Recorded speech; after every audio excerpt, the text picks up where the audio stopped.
much. We have a great team behind us. Juventus of Italy, and a friend of mine is the owner of the team. He's a fantastic business person, a young guy, and I think it's got the longest string of ownership of just about any sports franchise, but it does have the record in soccer. It's John Elkman. I think you know John Elkman is a man that has done a fantastic job in the automobile industry, comes from a lineage of winners.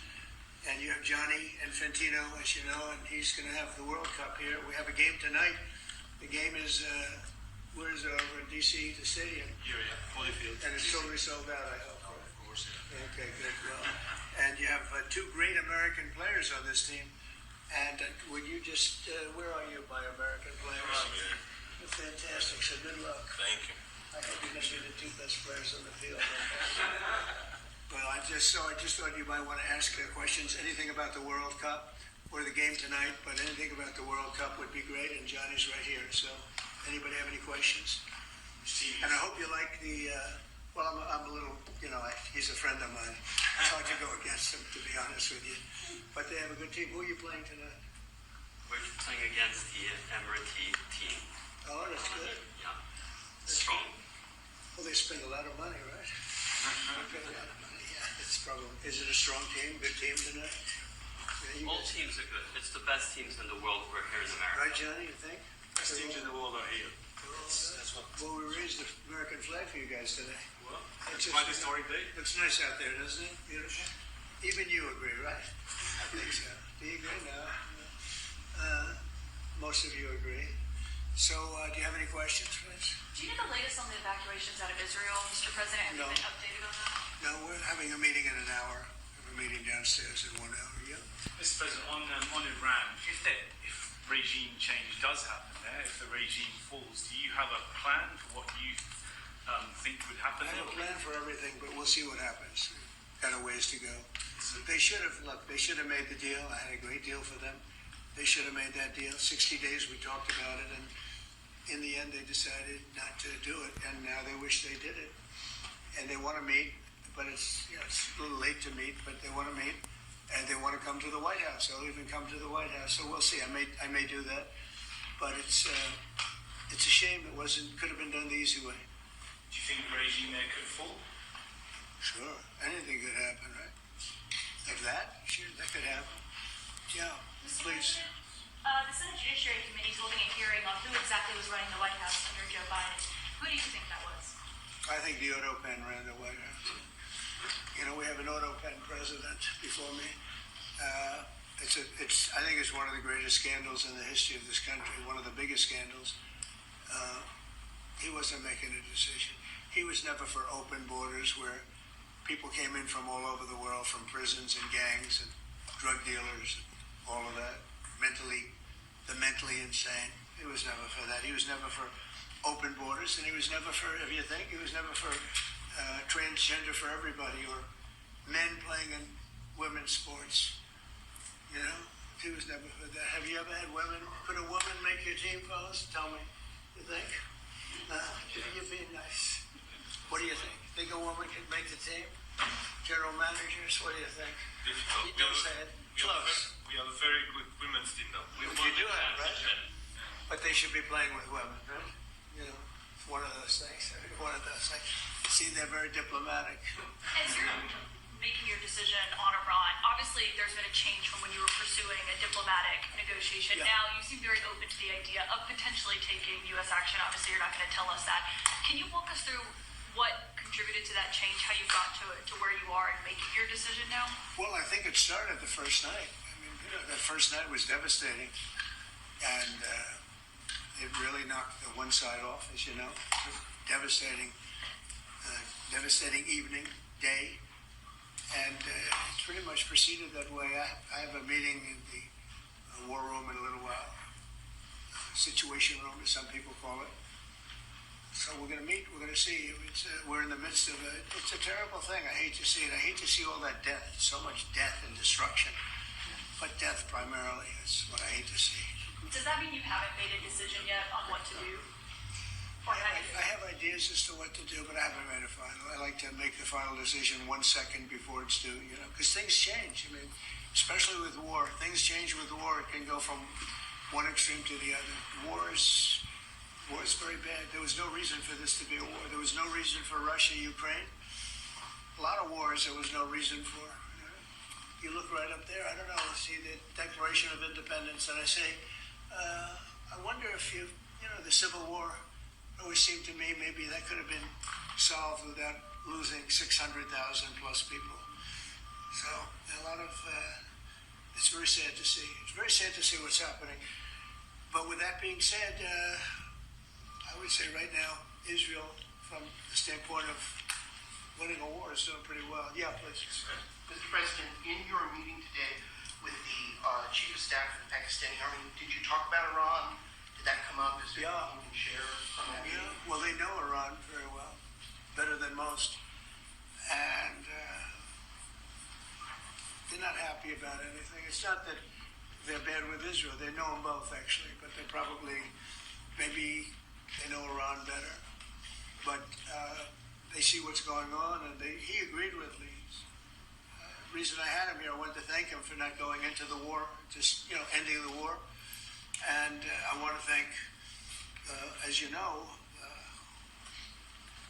Prime Minister Modi just left, just a little while ago, just left, and we're working a trade deal with India, we're working a trade deal with Pakistan, and they were both here, but I was with Modi a few weeks ago, he was here, actually, but now we speak to him, and I'm so happy. There was a deal that two smart people, plus, they had people on their staff too, but two smart people, two very smart people decided not to keep going with that war. That could have been a nuclear war. Those are two nuclear powers, big ones, big nuclear powers, and they decided that. So I was honored to meet him today. And if I can also leave this, sir, and for anyone who may want to answer, how has the travel bans from certain countries affected fans maybe coming in to the games, or is that not a consideration Johnny, at all? go ahead. Yeah, no, it's not a concern for us.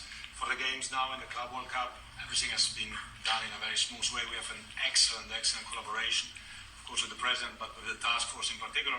For next year, the World Cup, we have one more year to work, and the learnings that we have this year with the Club World Cup, which is historic, I say this to all the Americans, because it's the first ever Club World Cup, and it's played in the United States of America.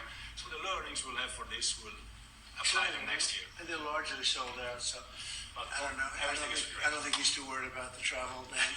He doesn't know what the travel ban is, I don't think. Johnny, tell me what the travel ban is. He doesn't know what it is. He's largely sold out. Like tonight is totally. I've had friends, they heard about this meeting. They said, can you give me tickets? I don't know if I can get tickets. He won't give them to Well, me. we can speak Maybe about it. John will give them to me. Yeah, please. Mr. President, two questions, if I could. One about Iran and then one domestically.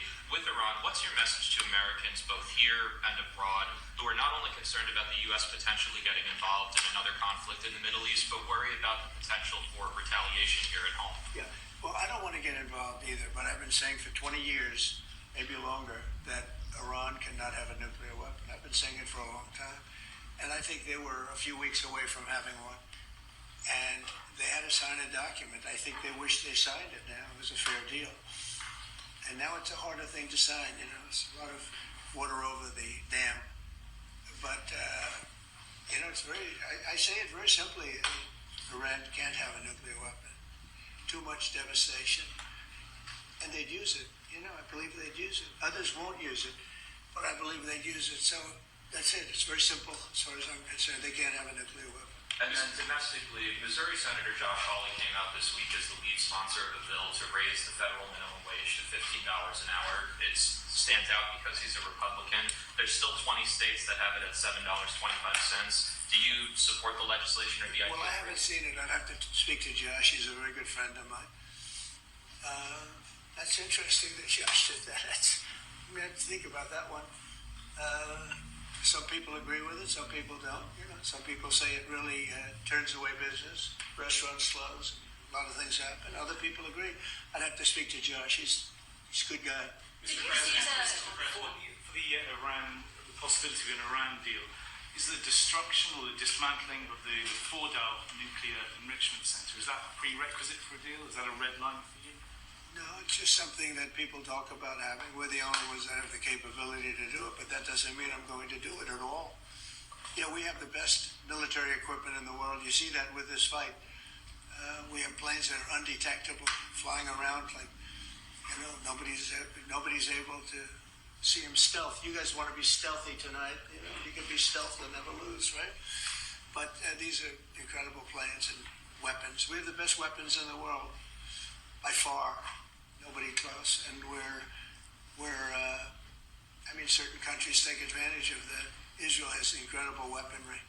So we'll see what happens. I've been asked about it by everybody, but I haven't made a decision. Mr. President, you talked earlier today about having daily conversations with Prime Minister Netanyahu. Yeah.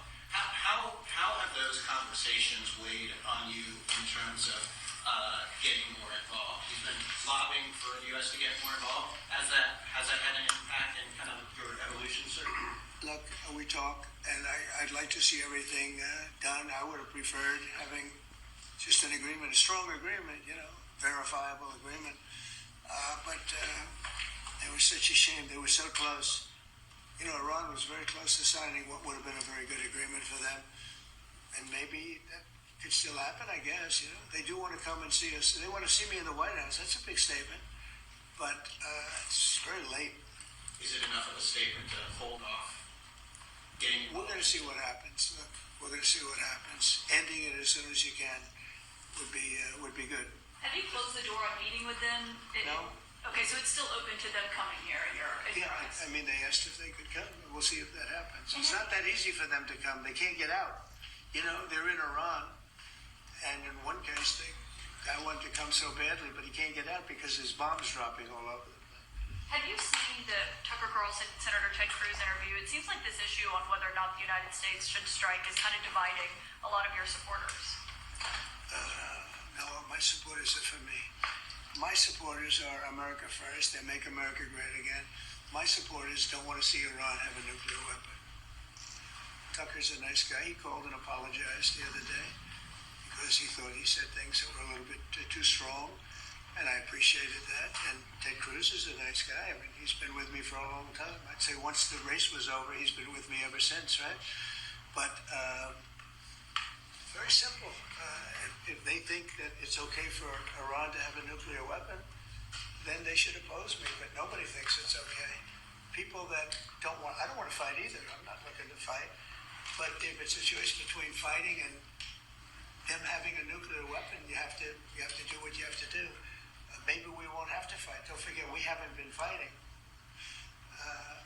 We add a certain amount of genius to everything, but we haven't been fighting at all. Israel's done a very good job of that, but we'll see what happens. The bottom line is they can't have nuclear, and if Ted, I can't imagine that Ted Cruz said it's okay for Iran to have nuclear, including Tucker. I don't think Tucker says it's okay. The problem is then they get themselves into a thing. They don't want them to have nuclear, but then they say, well, we don't want to fight. Well, you're going to have to make a choice because it's possible that you're going to have to fight for them not to have nuclear. And it's interesting because I did ask Tucker, I said, well, are you okay with nuclear weapons being in the hands of Iran? And he sort of didn't like that. He didn't want to really, but he sort of didn't like that. And I said, well, if it's okay with you, then you and I do have a difference. But it's really not okay with him. Therefore, you may have to fight, and maybe it'll end, very quickly. But there's no way that you can allow, whether you have to fight or not, you can allow Iran to have a nuclear weapon because the entire world will blow up. Not going to let that happen. Mr. President, on the southern You had a border, bit of a row with President Emmanuel Macron of France the other day at G7, No, it sounded like. he's a nice guy. Look, he said I was going back home to make a ceasefire. Not a ceasefire. We're long beyond ceasefire. And I said, why do you say that? Why would you say ceasefire? It's a bad term to use. Because a ceasefire means like everything's going swimmingly, we'll take a little time off. It's not. We're not looking for a ceasefire. We're looking for a total, complete victory. Again, you know what the victory is. No nuclear weapon. Mr. President, So I thought it was a very badly worded statement by him, and obviously I let him know that. on the southern border, you've had record low numbers for the month of May, 95